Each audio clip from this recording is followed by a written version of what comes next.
자, 먼저 수익 방식하에 가치를 구하는 걸요, 수익 환원법 해줍니다. 그리고 뭐 뒤로 쭉 넘기면 뭐 넘길 필요 없이 그냥 임류를 구하는 걸요, 수익 분석법. 이렇게 해서 요 내용을 공부할 건데, 수익 분석법은 시험에 거의 물어볼 가능성은 거의 없습니다. 이따 한마디 정도만 기억하시면 돼요. 한마디 이따 얘기하고, 그리고 주로 이제 수익 환원법에서 한 문제를 물어볼 수 있는데, 요거는 아까도 얘기한 것처럼 얘는 한 3년 정도 이 부분을 막 파헤쳤습니다. 했는데 문제가 굉장히 어렵게 나왔다. 계산 문제식으로. 그러면 못 맞출지도 모릅니다. 3년 동안 했는데, 근데 공부를 한 자도 안 했다. 근데도 맞출지도 모른다는 얘기죠. 어떻게 맞춘 거예요? 찍어서 맞춘 거네요. 그래서 훨씬 더 이게 더 낫습니다. 그래서 제가 얘기하는 거를 그냥 가볍게 뭐 대충 저런 얘기구나 하시면 돼요. 대충 무슨 얘기라고요? 저런 얘기구나 이렇게 하시면 됩니다. 자, 어쨌거나 수익 방식하에 가치를 구하는 걸요, 수익 환원법이다 이렇게 얘기합니다. 수익 환원법 이렇게. 얘는 크게 이제 두 가지 형태가 있습니다. 이렇게 두 가지 형태가 있는데, 맨 먼저 자, 할인 현금 수지 분석법이다. 이거 어디서 들어봤나요? 안 들어봤나요? 처음, 어떤 분은 공부 3년째 하는데 처음 들어본답니다. 3년째. 그래서 3년째 하는 이유를 알겠더라고요. 이렇게 3년째 하는데, 이게 투자론의 심장 아닙니까? 심장. 그래서 자, 요거 하고, 그 다음에 요거는요, 전통적 소득 접근법이다 해줍니다. 소득 접근법이다. 이렇게 두 가지가 있는데, 어떤 게 더 오래된 것 같아요? 전통 가옥 하면 오래된 가옥 아닙니까? 이게 더 오래된 건데, 그러면 아무래도 여기도 오래됐죠. 오래될수록 조금 주택 구조가 단순합니다. 단순하죠. 전통 가옥 보면 그냥 방하고, 그 다음에 마루하고, 그 다음 100m 떨어져서 화장실 있는 게 다잖아요. 그러니까 얘는요, 오래됐지만 간단하게 계산할 수 있는 겁니다. 간단히 계산할 수 있겠네요. 근데 얘랑 어떤 차이점이냐면, 자, 뭐 다른 것 때문에 차이가 나는 게 아니라, 얘는요, 내용 연수 내에 처분할 걸 가정합니다. 처분할 것을 가정하는 데 비하여 얘는요, 끝까지 보유한다고 가정하는 겁니다. 처분하지 않는다고 가정하는 겁니다. 끝까지 보유한다. 그러니까 건물이 50년이 만기라면, 그 50년 동안 존속한다면 그때까지 계속 보유하는 겁니다. 끝까지 처분하지 않고 보유한다는 가정이 있는 겁니다. 이게 차이가 나서 그런 겁니다. 차이가 나서. 자, 그러면 할인 현금 수지 분석법은 우리 이제 공부한 것처럼 기억나실려나 모르겠네요. 자, 원룸을 구입하게 되면 내 돈 5억 나갑니다. 내 돈 얼마 나간다고요? 5억 나가면서 5년 있다가 처분할 목적이 있습니다. 5년 있다. 그럼 매년 임대료 들어와 안 들어와요? 들어오는데 여기서 경비 다 빼고, 그 다음에 은행에 갚는 돈 빼고, 소득세 빼고 났더니 한 8천만 원 정도 들어올 것 같다. 매년 8천만 원 정도가 기대가 된답니다.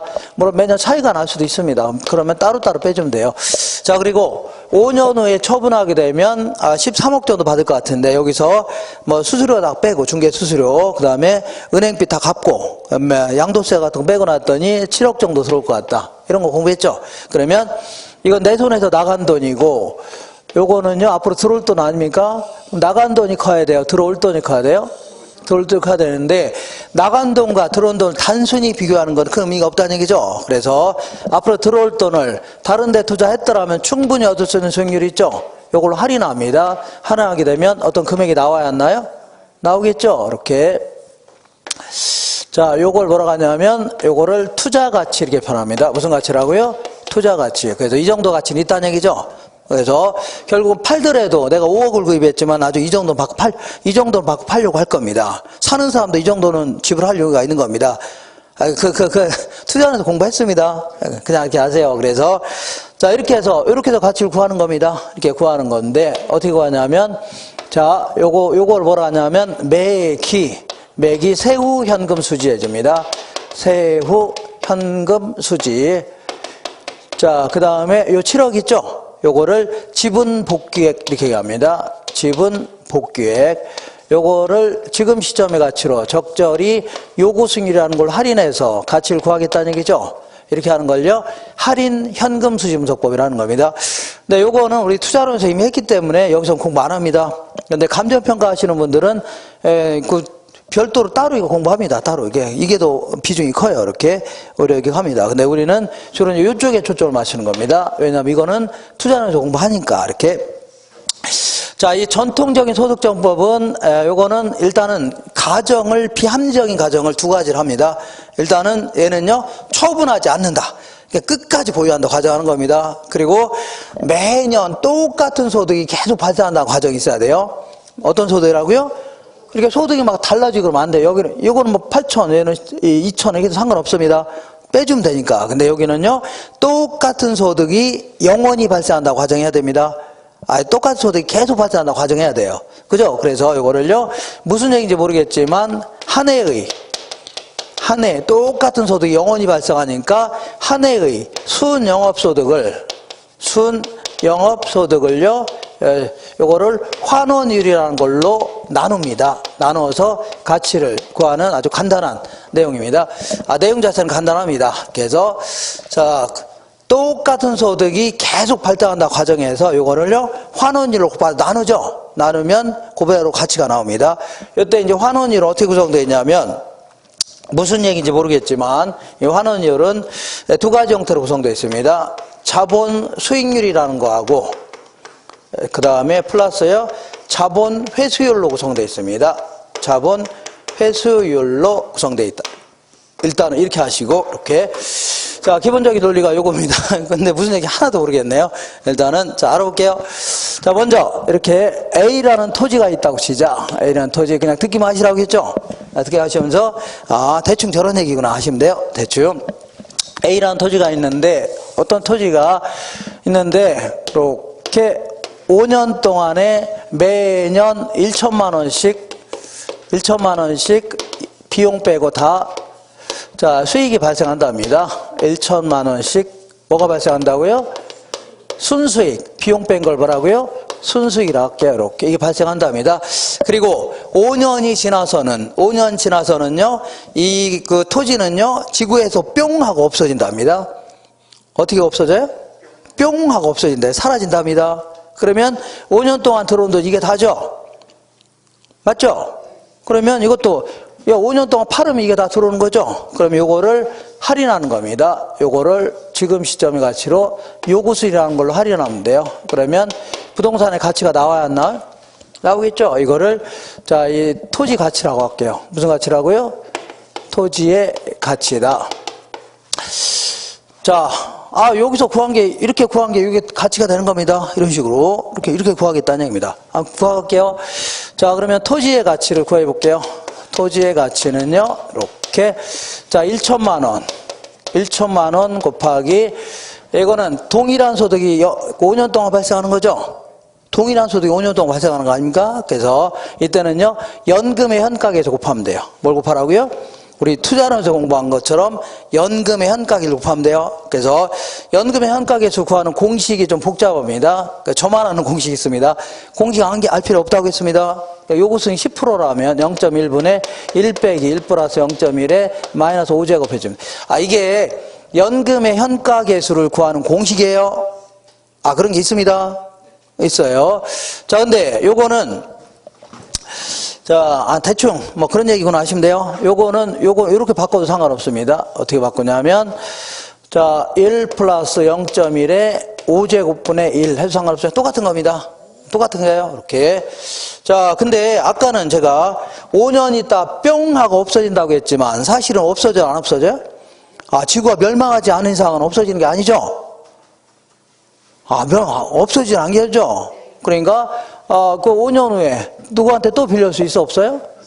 또 빌릴 수 있잖아요. 그죠? 1년, 2년, 3년, 또 10년 동안 또 추가로 5년 동안 빌릴 수 있는 거죠? 내가 죽으면요 또 우리 아들이 계속 빌려주면 되겠네요. 이렇게. 그러니까 얘는 수익이 영원히 발생해요? 발생하다 말아요?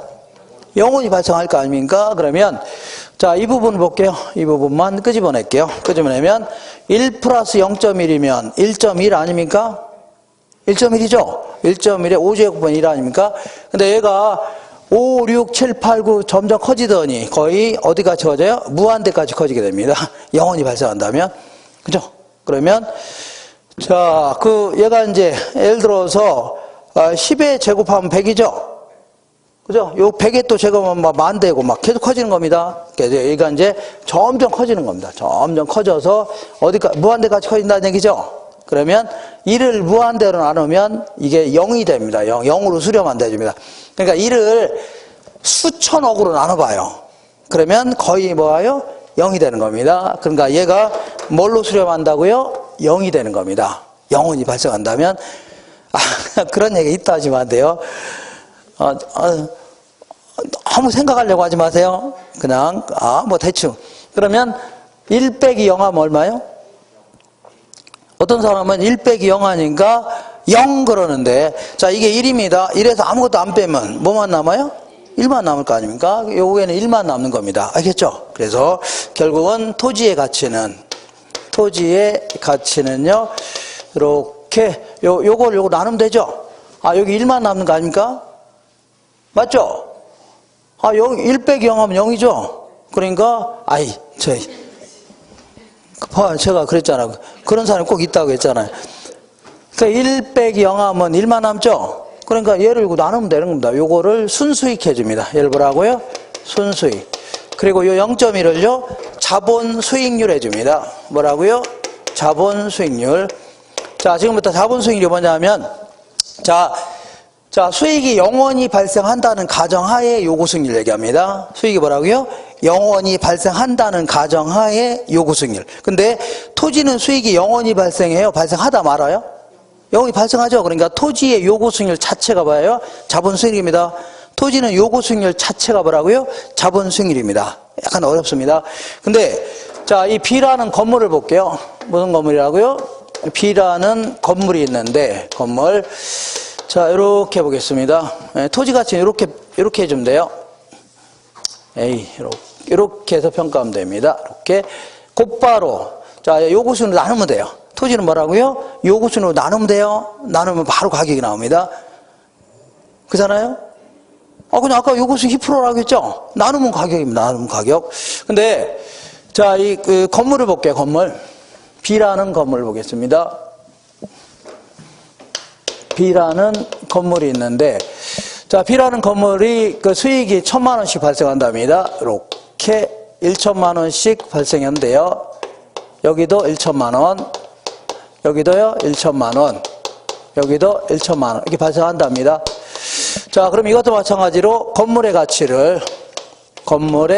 가치는 이렇게 이거를 순수익이라는 겁니다. 순수익을 자, 요구수익률이라는 걸로 자본수익률로 곧바로 나누는 게 가치 아닙니까? 토지는 바로 나눴죠? 그죠? 그럼 건물의 요구수익률을 바로 나누면 가치가 될 거 아닙니까? 근데 문제는 이렇게 계산하면 틀렸다는 얘기입니다. 이 계산하면 틀려요? 왜냐하면 토지는 처분하지 않은 이상은 수익이 영원히 발생해요? 발생하다 말아요? 영원히 발생하죠? 그러니까 이런 식으로 계산할 수 있다는 얘기입니다. 근데 건물은 수익이 영원히 발생해요? 발생하다 말아요? 건물은 언젠가 철거해야 될 거 아닙니까? 그러니까 영원히 발생하지 않기 때문에 이렇게 바로 나누면 틀린 겁니다. 계산 자체가 안 되는 겁니다. 이거 되겠나요? 다시 할게요. 아까 토지는 수익이 영원히 발생하니까 이런 식으로 계산한 거죠? 계산한 거 아닙니까? 근데 건물은 영원히 발생해요? 발생하다 말아요? 하다 말잖아요. 그러니까 이런 식으로 계산하면 돼요? 안 돼요? 안 됩니다. 그럼 어떻게 하냐면 이렇게 하는 겁니다. 이렇게. 자, 건물을 언젠간 철거해야 되기 때문에 이렇게 해보자. 만약 20년 정도 지나면 철거해야 된다고 치자. 그러면 이게 이제 나누는 게 할인한 겁니다. 나누는 게 할인해서 같이 구한 거예요. 그죠? 근데 여기다 이렇게 하는 겁니다. 자, 건물은 언젠간 철거해야 되죠? 그럼 매년 감가율 있죠? 감가율과 더 빼내는 겁니다. 여기다가 추가로 더 빼내는 거예요? 매액이 감가액에 해당되는 만큼이시죠? 더 빼내는 겁니다. 추가로. 또 빼내서 착착 쌓아놨다가 건물이 철거되면 똑같은 건물을 또 구입하자는 얘기죠? 그럼 수익이 계속 발생해요? 안 해요? 계속 또 발생할 수 있겠네요. 맞죠? 그 다음에 또 추가로 더 빼내는 겁니다. 그럼 또 계속 발생할 수 있죠? 이런 식으로 하게 됩니다. 그러니까 이 지금 자본수익률로 나눈 게 할인하는 겁니다. 그럼 여기다가 뭘 더하냐면 자본수익률에다가 자, 다시 자, 건물의 자본 수익률에다가 자본 수익률 뭐라고요? 자, 수익이 영원히 발생한다는 가정하에 요구 수익률 얘기합니다. 건물을 영원히 수익이 발생한다는 가정하에 요구 수익률. 여기다가 자, 매년 감가율을 뭐라고요? 자본 회수율 해줍니다. 자본 뭐라고요? 회수율. 매년 감가율만큼 더 빼내는 겁니다. 아, 추가로 더 빼낸 거예요? 이 나누는 게 할인하는 겁니다. 나누는 게 빼내는 겁니다. 빼내서 건물이 철거되면 똑같은 거면 또 구입하자는 얘기죠. 그럼 수익이 영원히 발생할 거 아니냐 그런 얘기입니다. 그죠? 이런 논리입니다. 이런 논리. 그래서 지금은요 이렇게 기본적인 논리만 이것도 알기 좀 힘드네요. 이것도 어렵지만 어쨌거나 이런 식으로 계산하는 겁니다. 되겠죠? 이런 식으로. 자, 그러면 이거 지워도 되죠? 너무 집착하지 마세요. 집착하지 마세요. 괜히 이거 해결하려다가 오히려 자, 올해 시험 망칩니다. 잘못하면 망쳐요. 자, 그러면 자 보세요. 우리 이제 요거를 이제 요걸 복합부동산이라는 겁니다.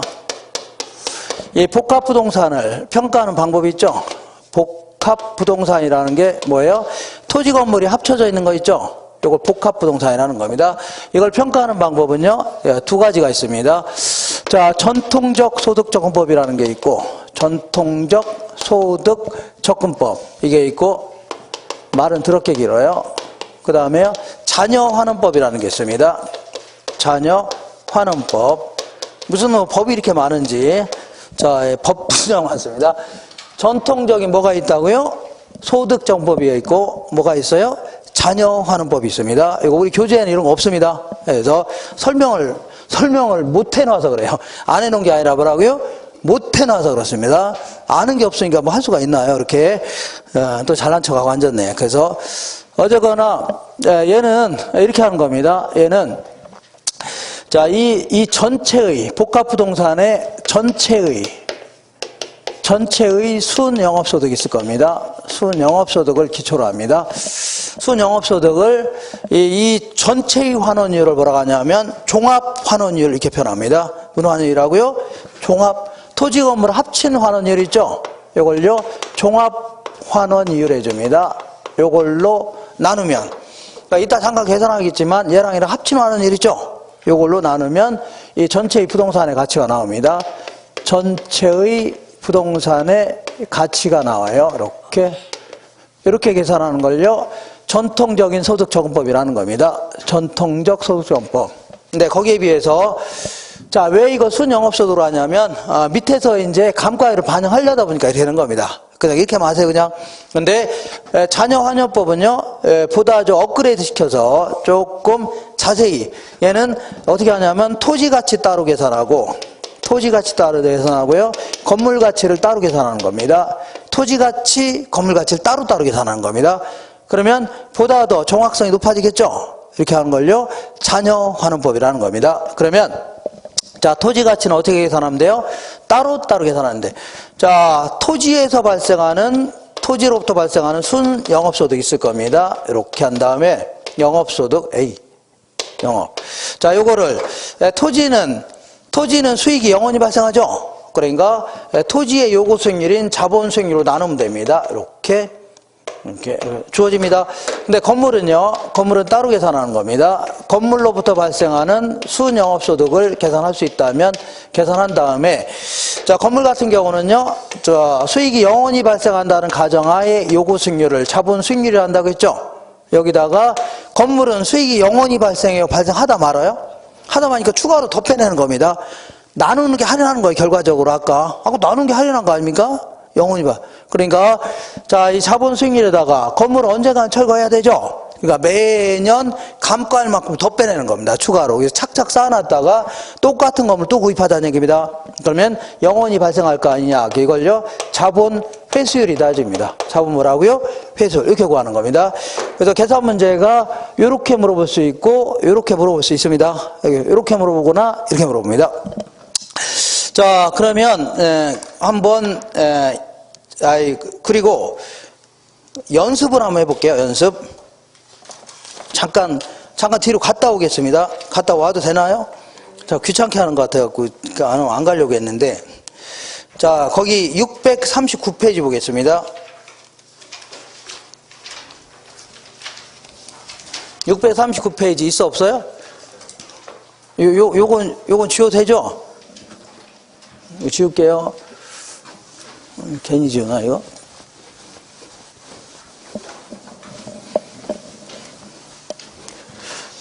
나중에 계산 문제를 요걸 물어볼 수도 있고, 요거 물어볼 수 있는데, 그러면, 자, 요거 전통적 서구조법에서는, 자, 이 복합부동산의 가치는, 부동산 가치는 어떻게 구한다고요? 자, 전체의 순 영업소득 있잖아요. 영업소득을 뭘로 나눈 거라고요? 종합환원율로 나눈 겁니다. 이렇게. 자, 그럼 얘와 얘는 바꿔치게 돼요.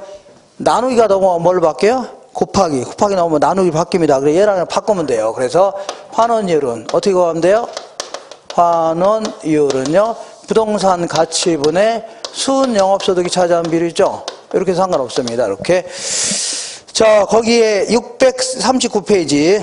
요거는 19번에, 맨 위에 19번 써있죠? 거기다가 이렇게 써놓으세요. 요거는요, 전통적 소득적응법을 얘기합니다. 전통적 소득적응법. 문제 풀다 보면, 얘를 물어보는지 대충 압니다. 젠지, 얘인지 대충 알아요. 젠지, 얘인지.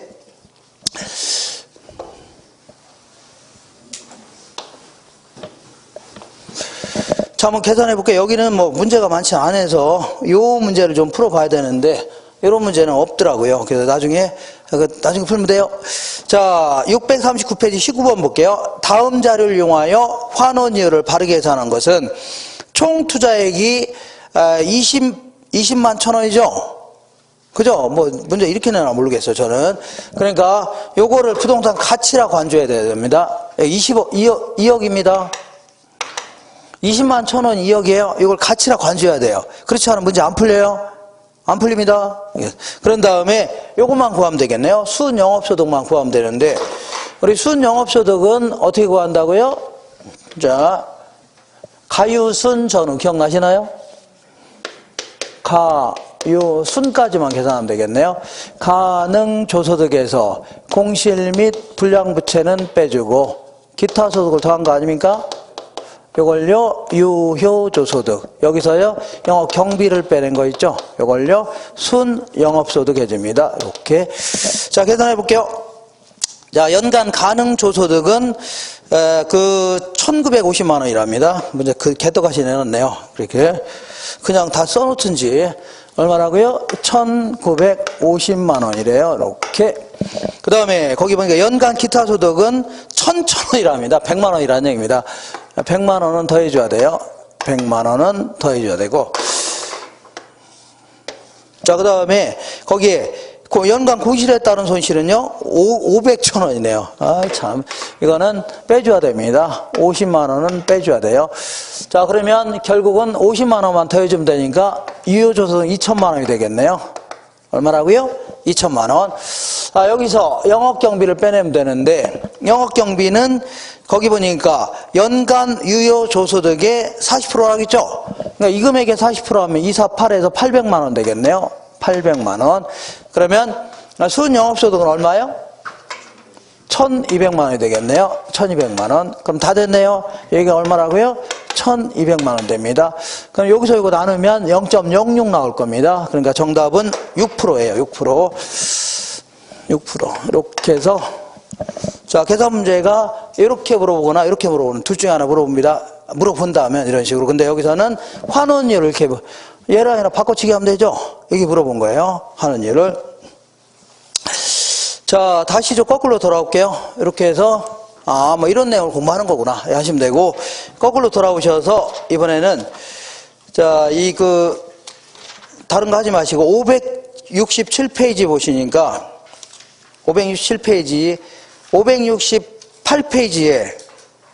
569페이지 보겠습니다.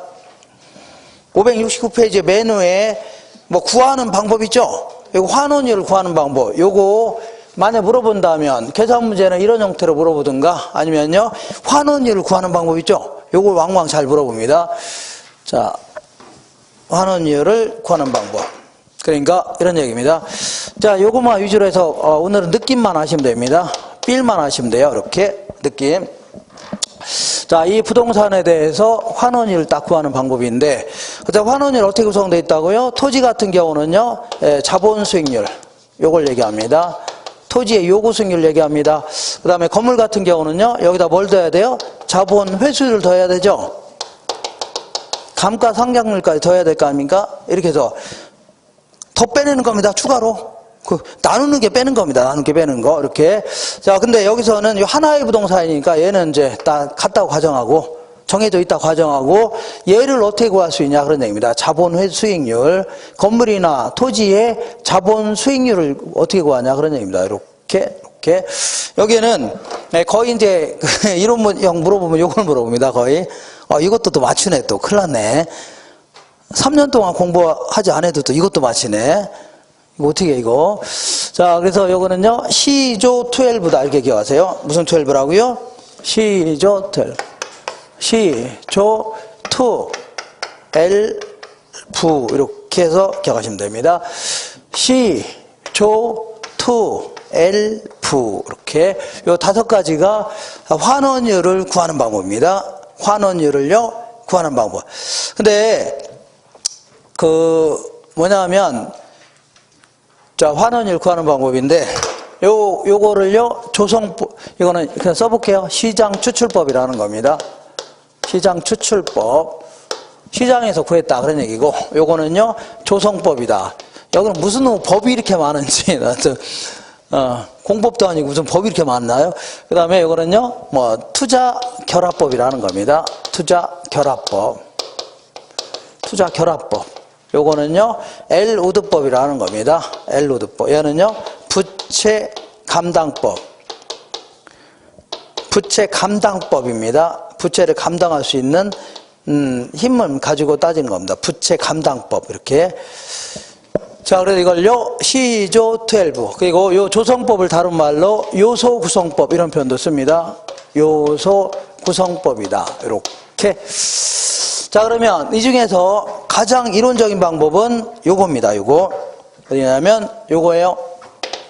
아까 자, 토지 같은 경우는 자, 이 요구 수익률 자체가 자본 수익률이죠.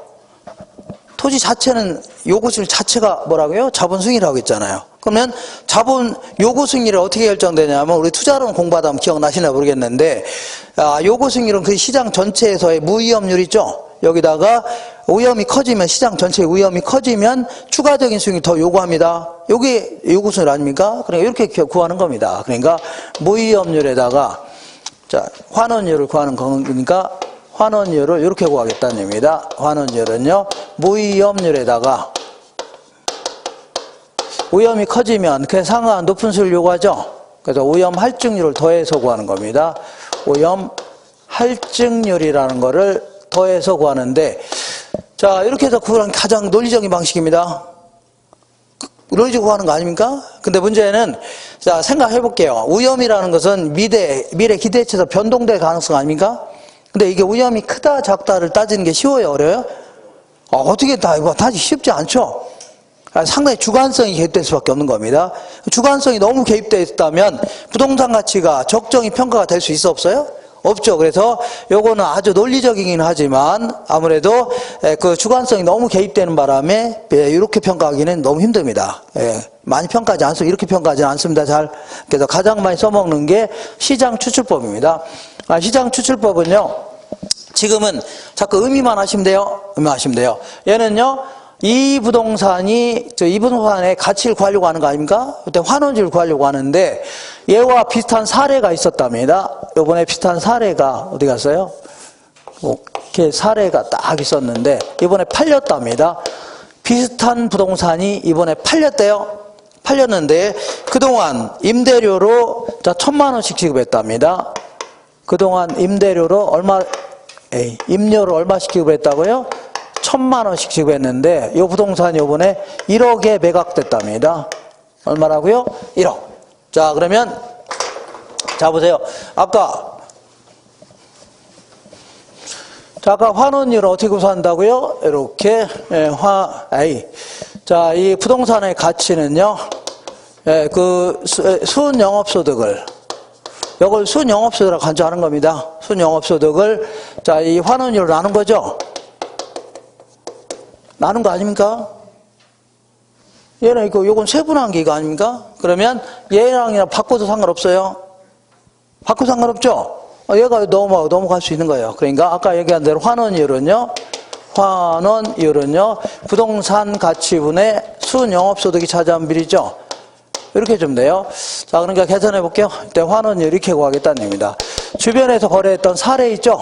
사례를 가지고 부동산 가치가 얼마라고? 1억으로 간주하는 겁니다. 그리고 임료는요, 순영업소득을 1,000만 원으로 간주하는 겁니다. 이렇게 해서 계산하면요, 10%라는 얘기죠? 이렇게 계산하는 겁니다. 자, 이렇게 하는 걸요, 시장 추출법이다. 그러니까 요 부동산과 유사한 놈이 최근에 매매된 적이 있다는 얘기죠. 요걸 가지고 환원율 유추해서 요거를 찾아내는 겁니다. 근데 문제는 이 하나의 부동산만 가지고 계산하게 되면, 자, 이 정확성이 떨어지죠. 그러니까 요와 비슷한 놈들이 거래된 거 전부 있죠. 취합해서 아무래도 평가하는 게 낫겠네요. 이렇게 하는 걸 뭐라고요? 시장 추출법이라는 겁니다. 요거는 상당히 객관적입니다. 상당히 뭐라고요? 객관적이지만 문제는 얘는 이 그 환원율이라는 게 뭐라는 거? 미래에 예상되는 어떤 수익률 같은 걸 얘기하는 건데, 미래에 평균적으로 요구하는 수익률 아닙니까? 요걸 기초로 해야 되는데 얘는 이미 과거에 발생했던 임료죠.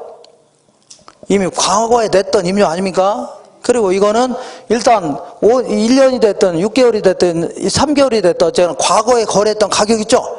이미 과거에 거래했던 가격 가지고 요구 수익률을 정한다. 이거는 논리상 문제는 있습니다. 논리는 있지만 그래도 간편하게 구할 수 있다는 얘기죠. 네, 쉽게 구할 수 있기 때문에 이걸 가장 많이 써먹을 수 있다는 얘기입니다. 그죠? 이렇게 하시고.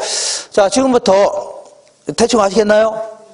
지금부터 자, 요거는 전통적인 소득 정법은 종합 환원율이라는 게 뭐야?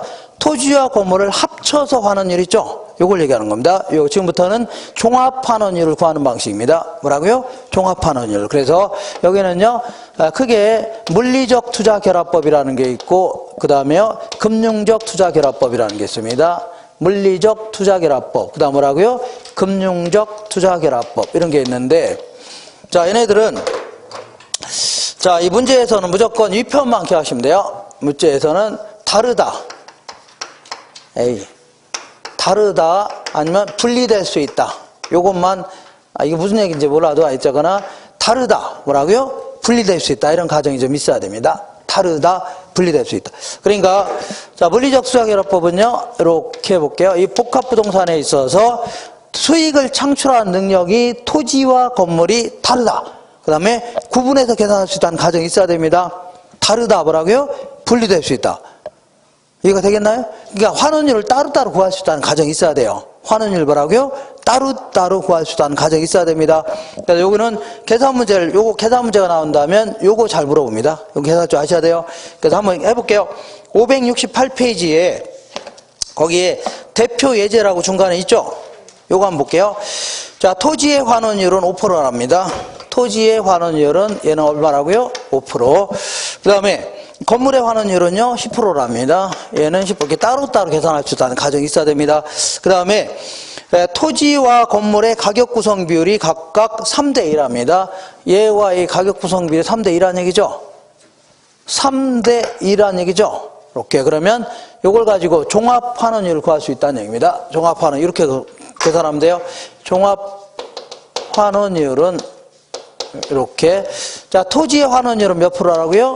5%. 건물의 환원율은 10%죠. 여기다가 가격 구성비를 곱하면 됩니다. 요거 계산을 이렇게 해줘야 돼요. 두 개 합치면 얼마예요? 5죠. 그러니까 5 아닙니까? 그러니까 5분의 3은 여기다 곱해야 돼요. 토지에다가. 5분의 2는 어디에 곱해야 돼요? 예, 건물에 곱해야 됩니다. 이렇게 해서 더해준 게, 자, 그 건물의 환원율입니다. 이런 식으로 구하는 건데, 요거는 이렇게 몇 대 몇 이렇게 주어지니까 좀 약간 좀 헷갈릴 수 있는데, 뭐 여기다 토지와 건물의 가속 구성 비율이 70% 대 30% 하면 0.7, 0.3 곱하면 돼요. 이렇게 좀 훨씬 더 낫겠네요. 이렇게 연습하시면 되고, 지금은 대충 이런 거구나 하시면 돼요. 대충 이런 거구나. 그 다음에 이번에는 금융적 투자결합법 알아볼게요. 금융적 투자결합법은요, 이 부동산을 투자하는 투자자들의 투자 요구 수익률이 있을 겁니다. 투자자들의 뭐라고요? 요구 수익률. 예를 들어서 자, 이 저당 투자자의 요구 수익률도 있고 지분 투자자의 요구 수익률이 있을 거 아닙니까? 예를 들어서 저당 투자자는 요 1억짜리 부동산인데 요거를 6천만 원 투자했답니다. 얼마 투자했다고요? 6천만 원. 지분 투자자는 4천만 원 투자했답니다. 그리고 저당 투자자의 요구 수익률은 8%고 얘는요 4%랍니다. 이렇게 자 이걸 가지고 자 투자자들의 요구 수익률 가지고 환원율을 구하겠다는 얘기입니다. 종합 환원율을 구하겠다. 얘는 이렇게 계산하면 됩니다. 저당 투자자의 요구 수익률은 몇 프로라고요? 8%. 지분 투자자는 얼마라고요? 4%. 여기다가 투자 비율을 곱하면 됩니다. 투자 비율은요 총 1억 중에 얘는 얼마 투자했어요? 6천만 원. 그러니까 0.6을 곱하면 됩니다. 0.6. 얘는 1억 중에 얼마 투자했어요? 4천만 원. 0.4를 곱하면 돼요. 이렇게 해서 더해주면 됩니다. 이렇게 계산하는 걸요. 금융적 투자결합법 해줍니다. 이것도 마찬가지로 저당 투자자의 요구 수익률과 지분 투자자의 요구 수익률이 다르다. 또는요 분리될 수 있다. 문제에서 나오면 뻔합니다. 같다. 아니면요 분리될 수 없다 나오면 무조건 답이에요. 그게 답입니다. 이게 마시면 돼요. 나중에 문제 풀이도 간단합니다. 이게 이런 게밖에 안 나와요. 다른 거 안 나옵니다. 이번에는 자 엘루드법 알아볼게요. 엘루드법은요 이거 너무 복잡한가요? 예, 큰일 났네. 제가 뭐라고 했어요? 이거는 열심히 해도 어렵게 나오면 맞추기 힘들다고 했죠? 어렵게 나오니까 그런 줄 아세요? 자 이번에는 엘루드법은 자 지금까지는요 지금까지는 이게 뭐 이렇게 이거 지워 되나요? 이렇게 좀 자 계산 문제가 나오면 요거 금융적 투자결합법 아니면요 물리적 투자결합법이죠. 계산 문제가 요거 아니면 요걸 물어봅니다. 거의 요거 아니면 뭘 물어요? 요걸 물어봅니다. 이거 자 어쨌거나 엘루드법은요 지금까지는 자 계속 보유한다고 가정했죠. 계속 보유한다고 가정했잖아요. 근데 그리고 매년 동일한 금액이 소득이 발생한다고 했지만 사실은요 이 금액이 저 세해 전 현금 수지가 달라질 수 있어 없어요? 매년 달릴 수 있죠. 이때는 3억이고 이때는 5억이고 이게 달릴 수 있잖아요. 이렇게 달라지면 어떻게 할 거냐. 그래서 자 이게 세해 전 현금 수지가 달라질 수도 있고 그 다음에 한 3년 정도 지나서 돈의 일부를 갚을 수 있어 없어요? 있죠. 그러면 지분이 달라지네요. 지분 형성이 달라질 수 있고 그 다음에 만약에 5년 정도 지나면 이 부동산의 가치가 변할 수 있죠. 그죠? 그러니까 이 나중에 가치 변화, 미래의 가치 변화도 예상하겠다는 얘기입니다. 그러면 가치 변화도 예상한다면 결국은요, 요때 가치가 바뀐다면 이때 8호도 이 정도 들어온다는 얘기죠? 8호도 이 정도 들어오는 거 아닙니까? 가치 변화를 예상한다는 얘기는 지금까지는 우리 처분하지 않는다고 하정했죠? 근데 여기서는 만약 이때 한 5년 정도 지나서 가치가 변한다면 그것도 감안하겠다는 거 아닙니까? 그죠? 그럼 이거는 그 전통적인 소득정법이 아니라 할인 현금수징법입니다. 처분을 가정하는 겁니다. 뭘 가정한다고요? 결국은 처분을 가정하는 형태가 될 수밖에 없는 겁니다. 그죠? 그래서 다만 요거는요 그 문제점이 있다면 요런요 세해 전 현금 수지를 기초로 하기 때문에 아무래도 아까 할인 현금 수지 분석법은요 세후 현금 수지죠. 이걸 가지고 할인하는 거니까 소득세 쪽을 좀 반영하는 겁니다. 소득세 영향을 반영하는데 얘는요 세해 전 현금 수지를 가지고 하는 거기 때문에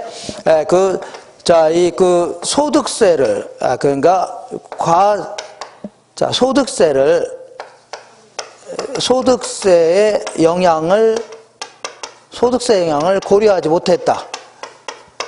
여기까지 뭐 알 필요 없는데 소득세 영향을 고려하지 못한다는 단점이 있겠네요. 이렇게 이거는 일종의 뭐라고요? 할인 현금수지분석법입니다. 나중에 암기할 때 이제 LG전자의 가치가 변한다는 얘기죠. 이렇게 해서 암기하시면 돼요. 지금 암기할 필요 없습니다. 느낌만 하시면 돼요. 느낌만. 그 다음에 부채감당법은요. 요거는 자 결국은 나중에 이게 공식이 왜 이렇게 나온 거는 나중에 하기로 하고 이때는요 종합환원율을요 이렇게 저부대 곱하면 됩니다. 뭐 부대라고요? 저부대. 이렇게 해서 계산하면 돼요. 부대 이렇게. 자 이거는요 저당 상수입니다. 곱하기요 부채 감당률. 그 다음에요 대부 비율. 이렇게 해서 계산을 전부 다 곱해 준 겁니다. 자, 그래서 요거는 계산 문제가 나올 수 있습니다. 얘는 왜 이렇게 나왔냐 볼게요. 왜 이렇게 나왔냐. 잠깐. 자, 좀 복잡하죠? 좀 복잡하네요. 복잡한데. 자, 우리 볼게요. 이렇게 부동산, 자, 우리 뭐라 할까요? 자, 부채가 부동산 가치는요, 어떻게 구한다고요? 부동산 가치는 환원이율을 뭐로 나눈 거라고요? 순영업소도 나눈 거죠? 영업소 나눈 거 아닙니까? 그러면 얘랑 하나 바꿔치기 할 수 있어, 없어요? 바꿔치기 할 수 있습니다. 환원이율은요, 이렇게. 자, 부동산 가치분의 순영업소득이 차지한 비율입니다. 이렇게. 네. 자, 이 부동산 가치는요, 자, 부동산 가치분의 순영업소득 아닙니까? 그죠? 부동산 가치는요, 뭐 여기까지 굳이 할 필요 없는데, 자, 지금 하지 마세요. 하지 마세요. 지금 이런 거 하지 마세요. 이런 거. 괜히 막 힘들어 할까봐. 자, 하지 마세요. 지금. 그냥 요 공식만 암기하시면 돼요. 저부대 기억하시면 돼요. 무슨 부대라고요? 저부대. 이렇게 생각하시면 돼요. 저부대.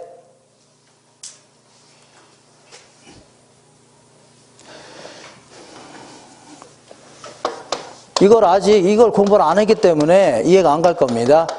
자, 부채 감당률이라는 게 뭐냐면, 자, 순영업소득을 뭘로 나눈 거라고요? 부채 서비스액으로 나눈 겁니다. 뭐로 나눈 거라고요? 부채 서비스액. 나중에 할 겁니다. 그냥 이렇게, 이렇게. 자, 그럼 부채 서비스액은요, 대출액에다가 뭘 푼 거라고요? 저당상수 곱한 거죠? 저당상수를 곱한 거예요. 그 다음에 대출액은요, 부동산 가치에다가 대부비율을 곱한 겁니다. 무슨 비율이라고요? 대부비율. 그러면 아까 환원이율은 부동산 가치분의 순영업소득이라고 했죠? 자, 얘랑 갚으면 부동산 가치분의 순영업소득 아닙니까? 그러면 이것만 남겨놓고 다 넘기는 겁니다. 그러면 부채 감당률에다가 대부비율에다가 저당상수죠? 다 곱하면 되는 겁니다. 어디 갔어요? 대부비율, 부채 감당률, 저당상수 있죠? 다 곱하게 되면 곧바로 환원율로 하는 겁니다. 자, 이렇게 하는 걸요, 부채 감당법이라 하는 겁니다. 이렇게. 자, 이렇게 해서 요 정도를 기억하시면 돼요. 기억 지금도 할 거 없어요. 할 거 없이고, 지금은요, 뭐 대충 저런 얘기구나.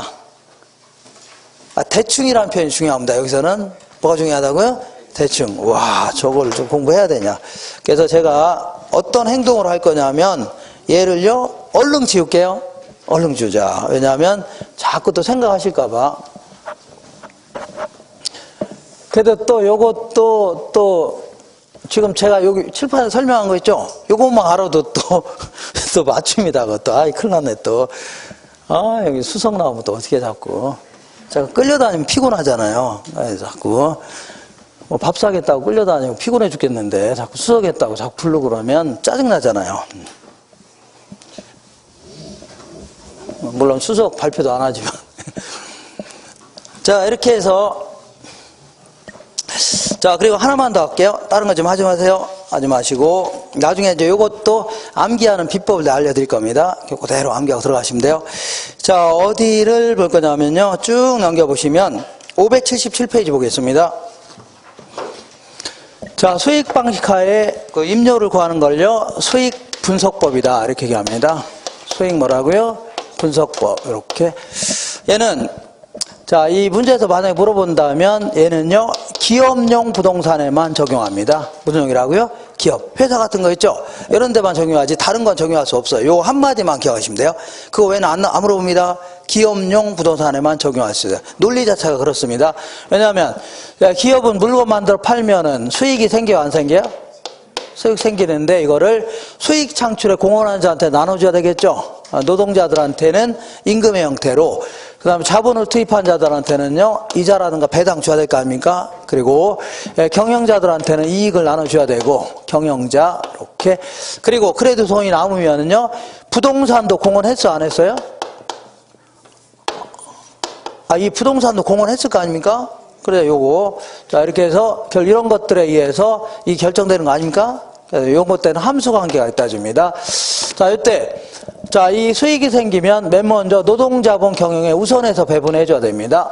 노동자한테 돈 안 주면 바로 나가요, 안 나가요? 안 나갈 거 아닙니까? 그 돈을 빌려준 자한테 이자 같은 거 안 줘봐요. 바로 돈을 뺄 겁니다. 경영자한테 돈 안 주면요, 바로 어떻다고요? 스카웃 당합니다.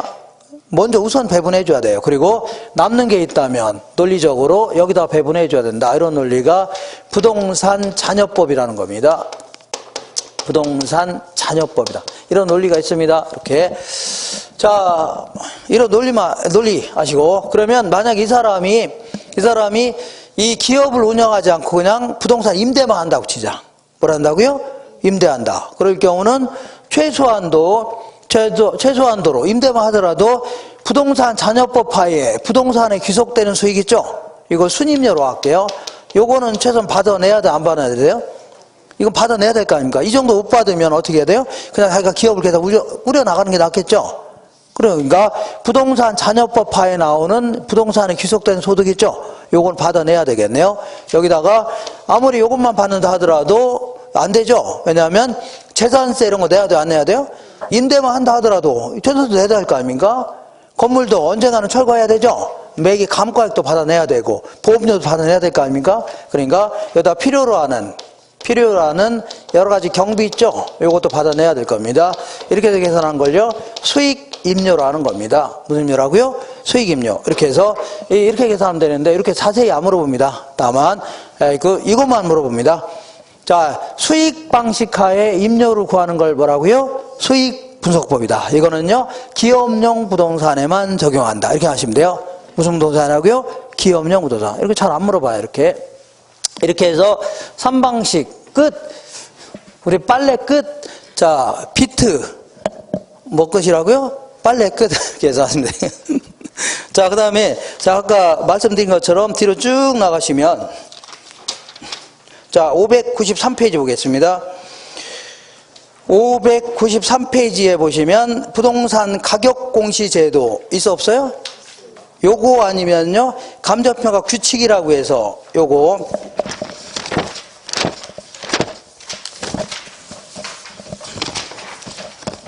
자, 578페이지 보시면 거꾸로 돌아오시면 578페이지에 감정평가 규칙 있어 없어요?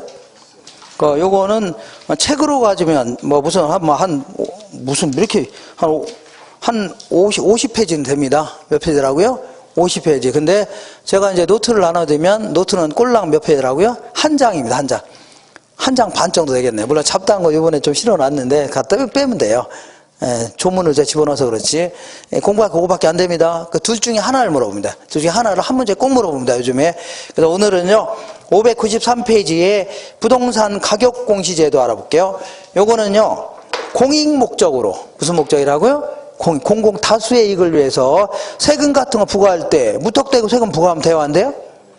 정부에 미리 뭐 결정해 놓은 가격 같은 거 있죠? 요걸 기초로 부과해야 될 거 아닙니까? 아니면요, 보상금을 책정하려고 하는데 무턱대고 뭐 아무거나 아무 가격을 가지고 할 수는 없는 거죠? 그래서 정부에서 정해 놓은 가격 같은 거 있죠? 요걸 기초로 해서 보상금을 줘야 되는 겁니다. 이거 하려고 하는 겁니다, 사실은. 뭘 하려고요? 조세라든가 뭐라고요? 보상금 있죠? 요거 책정하려고 하는 겁니다. 그래서 593페이지 아래쪽에 보니까 부동산 가격 공시에 관한 법률의 목적 있죠? 목적은 다 필요 없고 그 세 번째 줄에 조세라든가 부담금 등의 형평성을 도모하려고 하는 겁니다. 조세나 부담금 등의 뭘요? 형평성. 누구는 많이 부과하고 누구는 덜 부과하면 안 되죠? 누구는 보상금 많이 주고 누구는 적게 좀 돼야 안 돼요? 안 된다. 이거 하려고 하는 겁니다. 그래서 여기 보면 여기는 이제 여기서부터 한 장 넘기면 표준지 공시지가부터 막 쭉 나와 있는데 무지장 많습니다. 내용도 굉장히 많아요. 자, 어디요? 624페이지까지 있는데 요거 읽고 있으면 기절합니다. 기절. 그러니까 여기서는 이렇게 마세요. 처음에 물어본 거 요 정도만 물어봅니다. 우리 토지하고 주택에 대해서는 시험에서 물어볼 수 있습니다. 근데 이제 상가나 공장 같은 것도 평가를 할 수 있습니다. 근데 얘네들은 강제성이 없어요. 안 해도 상관없습니다. 안 해도 돼요. 그러니까 주로 얘는 강제성이 있습니다. 반드시 해야 돼요. 해야 됩니다. 그러니까 요걸 주로 물어봅니다. 자, 비주거용 같은 경우 상가나 공장은요, 주택만 잘 알면 이거 그대로 해주면 돼요. 똑같이 해주면 되니까. 자, 그러니까 토지하고 주택에 대해서는 이렇게 해볼게요. 토지 같은 경우에는 이렇게 해볼게요. 자, 토지는 전국에 자, 지역마다마다 시군구별로, 자, 전국에는 3,300만 필지 정도가 있습니다. 몇 필지라고요? 3,300만 필지라는 게 소유자가 몇 명이라는 얘기예요? 3,300명이라는 얘기입니다. 물론 토지를 여러 개 갖고 있는 사람도 있지만 어쨌거나 한 필지당 한 사람이 소유한다고 가정한다면요 3,300만 명이 있는 겁니다. 그죠? 이렇게. 저도 토지 갖고 있는 거 아시나요? 저도 이제 제가 아파트, 무슨 아파트라고요? 건영 아파트 살고 있으면 자기 토지 지분이 있는 겁니다. 그것도 하나 필지는 필지예요. 이렇게 됩니다.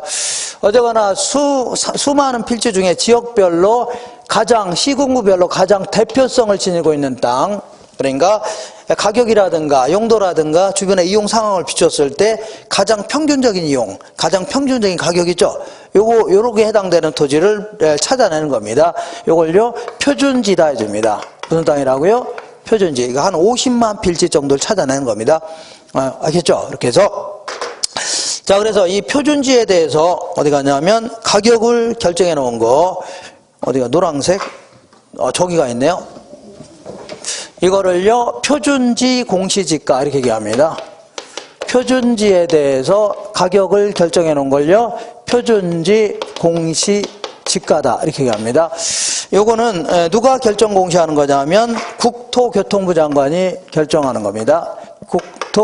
국토교통부 장관. 괜히 썼네. 그냥 국장 해줄 걸. 누가 하는 거라고요? 국토교통부 장관. 요거는요, 여기 있는 거 전부 다 1월 1일을 가격 기준으로 합니다. 가격 기준일. 자, 요거를 기준 시점 해줍니다. 기준 시점. 요 날짜의 가치를 평가하는 얘기입니다. 1월 1일 날. 되겠나요? 요거를 공시기준일 이런 표현도 씁니다. 무슨 기준이라고요? 공시기준일. 요거 기준 시점 혹은 공시기준. 요 날짜를 기초로 해서 평가하는데 누가 평가하는 거라고요? 국토교통부 장관이 평가하는 겁니다. 이렇게. 근데 자기가 이걸 돌아다니면서 평가하려나요? 그건 않죠. 감정평가사 시켜서 이제 평가하는 겁니다. 이렇게 해서 언제까지냐면 2월 말까지는 평가해 놓고 있어야 됩니다. 언제라고요? 2월 말까지. 자, 그러면 요걸 기초로 해서 관할 시장 군수구청장은 관할 시군 구청장. 자, 자기 동네에 있는 그 수많은 토지가 있어 없어요? 있죠? 필지별로 수많은 토지가 있을 거 아닙니까? 이렇게. 이게 하나 필지 아닙니까? 필지별로 제곱미터당 가액을 결정해 놓은 거 있죠? 요걸요, 개별 공시지가 이렇게 얘기합니다. 무슨 공시지가라고요? 개별 공시지가다. 이렇게. 근데 여기서 주의할 것은 얘네들은 요거는 저를 감정평가사 시켜서 하는 겁니다. 근데 요거는요, 자, 시군구에서 자, 시청 직원들이 평가하는 겁니다. 누가 평가하는 거고요? 시청. 근데 시청 직원들이 이 평가의 전문가 아니에요? 그냥 직원이니까 평가 전문가 아니죠? 그러니까 함부로 평가하면 돼요, 안 돼요? 안 되고, 국토교통부 장관이 제공하는 뭐라고 했냐면, 토지 가격 비준표라는 게 있습니다. 어떤 가이드라인이죠? 이거 줍니다. 시청으로 막 보내는 겁니다. 시청, 군청에다 보내는 거예요. 그러면 걔들이 거기에 맞춰서, 앉아서 이렇게 책상물에 앉아서 평가하는 겁니다. 이해가 되겠나요? 이렇게 한 걸요, 개별 공시지가라는 겁니다. 되셨죠? 개별 공시지가. 지들 마음대로 평가하면 안 돼요. 평가 규정에 맞춰서 이렇게 작성하는 겁니다. 작성. 되겠죠? 이렇게. 요거는 언제까지? 5월 31일까지 해야 됩니다. 언제라고요? 5월 3일. 이거 왜 5월 31일이라면, 우리 조세가 재산세 같은 거는 6월 1일 날이 기준입니다.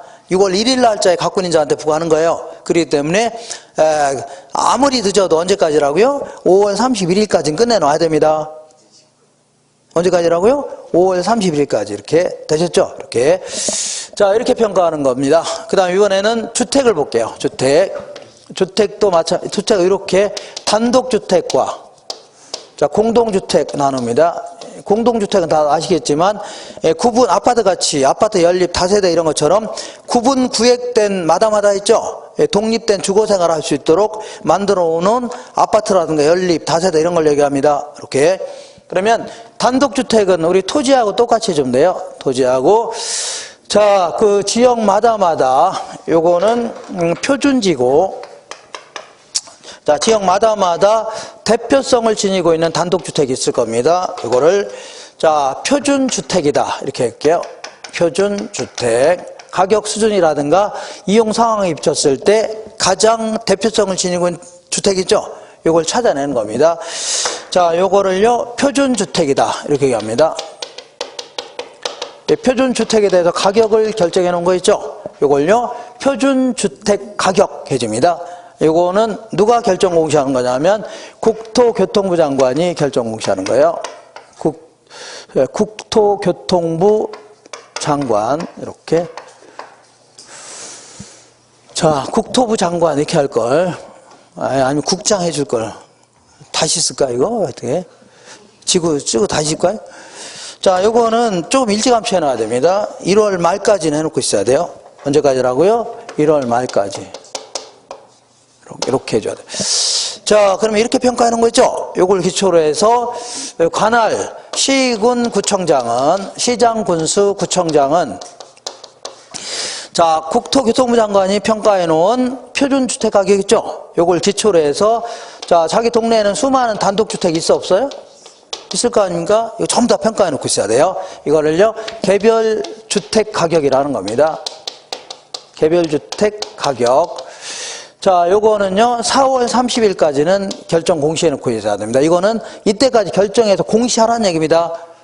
언제 날짜를 기준으로 해서 1월 1일 날짜의 가격을 조사해서 이때까지 공시해 놓고 있어라는 얘기입니다. 이거 되겠죠? 저거 헷갈리면 안 돼요. 이거는 결정 공시를 얘기하고, 이거는요, 공시 기준을 해줍니다. 저거는요, 결정 공실. 뭐라고요? 결정 공실. 1월 1일 날짜를 기초로 해서 1월 1일 날짜의 가격을요, 이때까지 공시하라는 얘기입니다. 이때까지. 이해가 되겠죠? 이렇게. 자, 이렇게 해서 하시고, 공동주택 같은 경우는요, 이것도 마찬가지로, 얘는 지들 마음대로 평가하면 돼요? 안 돼요? 안 됩니다. 국토교통부 장관이 제공하는 주택가격 기준표라는 게 있습니다. 가이드라인 있다는 얘기죠? 이거 맞춰서 평가해야 되지. 지들 마음대로 평가하면 돼요? 안 돼요? 안 됩니다. 이렇게 하시고. 그 다음에 공동주택은요, 이 공동주택 가격으로만 공시합니다. 공동주택 가격으로만 공시해요. 자, 그러니까 표준주택 이런 거 없습니다. 그래서 이거는 자, 누가 결정 공시하는 거냐면 이것도 국토교통부 장관이 결정 공시하는 겁니다. 국토교통부 장관이 결정 공시하는데 얘는 그 전국에 있는 모든 아파트 연립 다 끄집어내서 공시하는 겁니다. 평가해서 공시하는 거예요. 근데 무슨 수로 평가합니까, 이걸? 그래서 이거는 한국감정원 있죠? 감정원에 의뢰하게 되면 감정원은 전국에 지부 같은 게 있어 없어요? 이쪽 자기 동네에는 아파트 전부 다 끄집어내서 다 평가해 놓아서 공시해 놔야 됩니다. 그죠? 이걸요, 공동주택 가격 해줍니다. 무슨 가격이라고요? 공동주택 가격. 그래서 이것도 4월 30일까지는 결정 공시해야 됩니다. 언제라고요? 4월 30일. 이렇게. 자, 그래서 이거를 어디다 써먹냐? 그런 얘기인데, 어디다 써먹냐? 일단은 표준자가 붙어 있는 것들. 이렇게. 이것도 표준자가 붙어 있어? 안 붙어 있어요? 붙어 있죠? 표준자가 붙어 있는 것은 개별 공시지가라든가 개별 주택 가격을 평가하기 위한 평가 기준입니다. 이것도 말하고요. 평가 기준. 그 다음에 요게 표준자가 붙어 있는 게 보상금을 책정하기 위한 기준입니다. 보상 기준. 원칙적으로 보상 기준이다. 토지를 수용하려면 보상금 줘야 돼, 안 줘야 돼요? 줘야 될 거 아닙니까? 정부가 도로 내겠다, 신도시 만들겠다 그러면 막 토지 수용할 거 아닙니까? 강제로 사야죠. 요때 이제 요걸 기초로 해서 보상금 주는 겁니다. 요게. 그리고 나머지는요. 나머지는 전부 다 조세를 부과하기 위한 기준이에요. 조세를 부과하기 위한 기준이다. 특히 재산세라든가 종합부동산세 같은 거 있죠. 이런 걸 부과하기 위한 기준입니다. 이렇게 해서 정리하시고, 다만 하나만 요거는 그냥 따로 암기하세요. 따로. 개별 공시지가는요. 개발 부담금이라고 있는데, 정부가 어떤 개발 사업 하게 되면 주변에 땅 가격 올라가 안 올라가요? 근데 이거 일종의 불로소득이고 걔들만 이익을 줄 수는 없는 거죠. 이거 환수하겠다 이렇게 나옵니다. 그때 개발 부담금 형태로 환수하는데 그때 이제 뭘 가져가는 거라고요? 개별 공시지가를 가져갑니다. 뭘 가져간다고요? 개별 공시지가 가지고 자, 이 개발 부담금 부과합니다. 이렇게 하시고 자, 요거는 좀 여기까지 이제 이거 암기하셔야 되는데 큰일 났네. 이거 어떻게 암기합니까? 큰일 났네. 일단은 이렇게 암기하세요. 자, 일단은 자, 개 같은 거는 다 누가 하는 거라고요? 자, 개자 들어가는 거는 국장이 하는 겁니다. 누가 하는 거라고요? 국토교통부 장관. 아이고, 죄송합니다. 개 같은 건 다 누가 한다고요? 시구청장이 하는 겁니다. 아이고, 막판에, 이게, 그 집중력이 떨어져서 그래요. 끝날 때 되면 내가 좀 상태가 안 좋아집니다. 이렇게. 그래서. 자, 그리고 나머지는요. 개자가 들어간 건 누가 하는 거라고요? 개자 들어간 건 시군구청장 아닙니까? 그 나머지는. 그대로 나머지 해줘야 되겠네요. 나머지는 누가 하는 거라고요? 국토교통부 장관. 똑같습니다. 국토부 장관. 이렇게 해줘야 돼요. 이렇게 하면 되겠네요. 자, 그 다음에 하나만 더 암기하세요. 하나 더. 나중에. 자, 이 무조건 표준자가 붙어 있는 거. 표준자가 붙어 있는 거 있죠? 요거는 개별자가 들어가는 거에 평가 기준입니다. 뭐의 기준이라고요? 평가 기준이고, 그 다음에 이게 보상 기준입니다. 보상. 따로 계산하면 되겠네. 나머지는요, 표준자가 붙어 있지 않은 나머지는요, 조세를 부과하기 위한 기준입니다. 뭐 기준이라고요? 조세를 부과하기 위한 기준이다. 이렇게 해서 정리하시고, 다만, 요건 따로 암기하세요. 개발 부담금은 뭘로 하는 거라고요? 개별 공시가로 한다. 이거 하시면 됩니다. 그러면 무리 없이 정리할 수 있을 겁니다. 이렇게.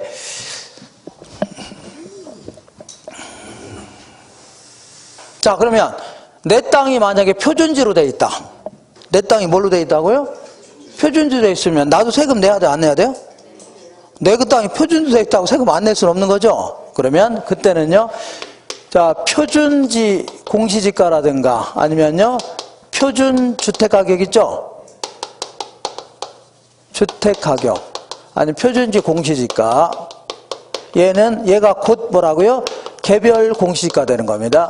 개별 공시지가. 아니면요, 표준 개별 주택가격이 되는 겁니다. 개별 뭐라고요? 주택가격. 자, 그러니까 세금 같은 거 부과할 때 표준지 공시가가 곧 뭐라고요? 개별 공시가입니다. 알겠죠? 따로 평가할 필요 있어 없어요? 없죠. 개별 주택 토지 표준 주택 가격은 곧 뭐라고요? 개별 주택 가격으로 간주해서 세금 부과하면 되죠. 굳이 따로 평가할 필요 있어 없어요? 그 얘기하는 거고. 그다음에 국토교통부 장관이 공시하는 게 있고, 누가 공시하는 게 있어요? 시군 구청장이 공시하는 게 있는데, 이렇게. 자, 국토교통부 장관이 결정 공시하는 것은 반드시, 자, 심의 과정을 거쳐야 됩니다. 중앙 부동산 가격 공시위원회. 말도 더럽게 얘기네요. 자, 중앙 부동산 가격 공시위원회 있죠? 여기에 심의를 거쳐야 됩니다. 심의를 거쳐야 돼요. 자, 그리고 시군구청장이 결정 공시하는 거 있죠? 요거는요, 시군구마다 설치되어 있는 부동산 가격 공시위원회, 가격 공시위원회입니다. 위원회. 자, 다른 사람 같으면 땡땡 치는데 저는요, 너무 성의 없어 보여요. 그냥 다 씁니다. 이 한몫 희생해 가면서 다 쓰는 겁니다. 얼마나 힘든데, 야수 이거 쓰면. 그 다음에 이거에 심의를 거쳐야 돼요. 이렇게 거쳐야 되고. 되셨죠? 이렇게 요것도 기억하셔야 됩니다. 이렇게. 자, 그 다음에 두 가지 기억하시고, 이거는 곧, 자, 세금 같은 거 부과할 때는 곧 개별 공시가입니다. 표준이 공시가가.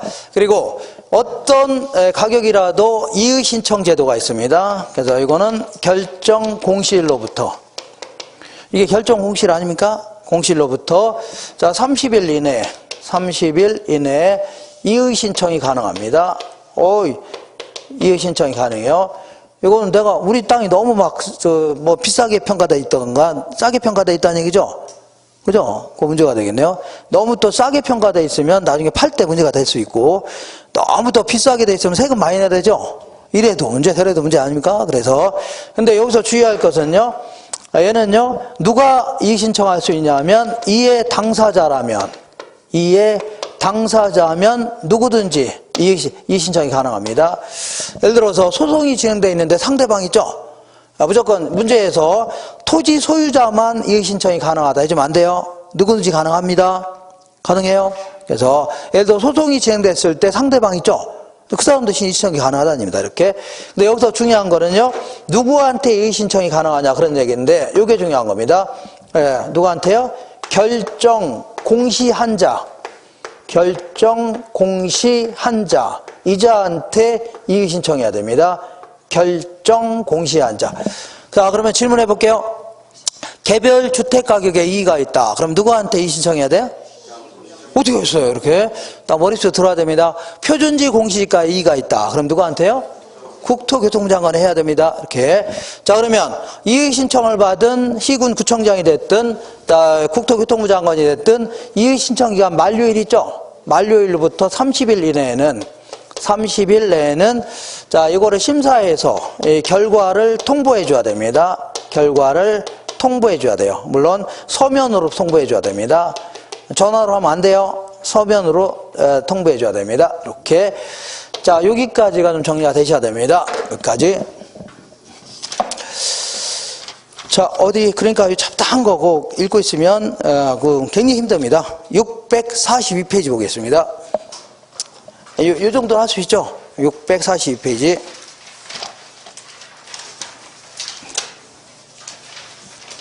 한 문제 한번 풀고 끝낼게요. 642페이지 23번 보겠습니다. 23번. 자, 23번에 부동산 가격 공시에 관한 설명으로 틀린 것은, 자, 표준지의 도로 상황은요, 표준지 공시지가의 공시사항에 포함된 항목이다. 아무튼 표준지와 관련되는, 땅과 관련되는 것들은 포함시켜야 됩니다. 위에 있는 건물 같은 건 없다고 가정하기 때문에 건물의 내용은 집어넣으면 안 돼요. 표준지를 공시할 때는요, 표준지 외에 주택이 있죠? 건물이 있으면 건물이 없다고 가정하고 평가하는 거니까 이런 건 공시하는 거 아닌데, 토지에 대한 사항은 공시해줘야 됩니다. 상식적으로 알으시고. 2번 볼게요.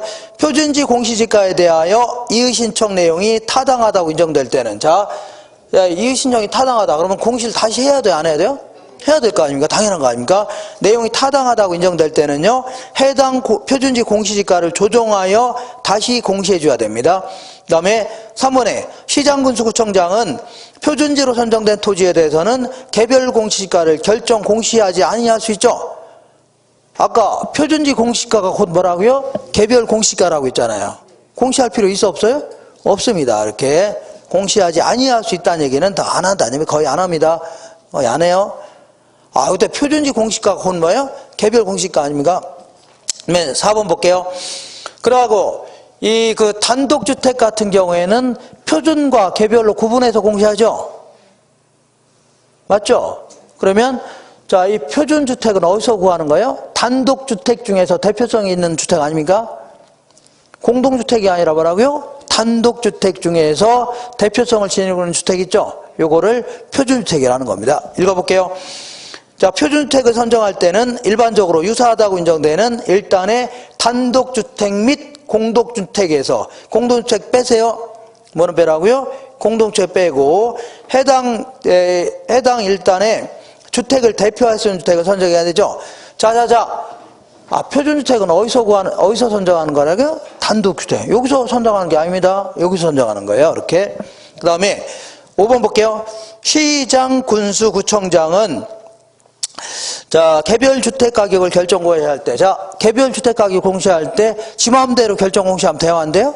안 되고 국토교통부 장관이 제공하는 주택 가격 비준표 있죠? 요걸 가지고 결정 공시하는 겁니다. 이거 가지고. 그래서 자, 그 두 번째 줄 맨 끝에 보니까 그러니까 표준 주택 가격을 기준으로 하여 주택 가격 비준표를 사용하여 가격을 산정합니다. 자, 얘를 평가할 때는 요걸 기초로 해서, 이거 평가 기준이죠? 요걸 기초로 해서 국토교통부 장관이 뭘 제공한다고요?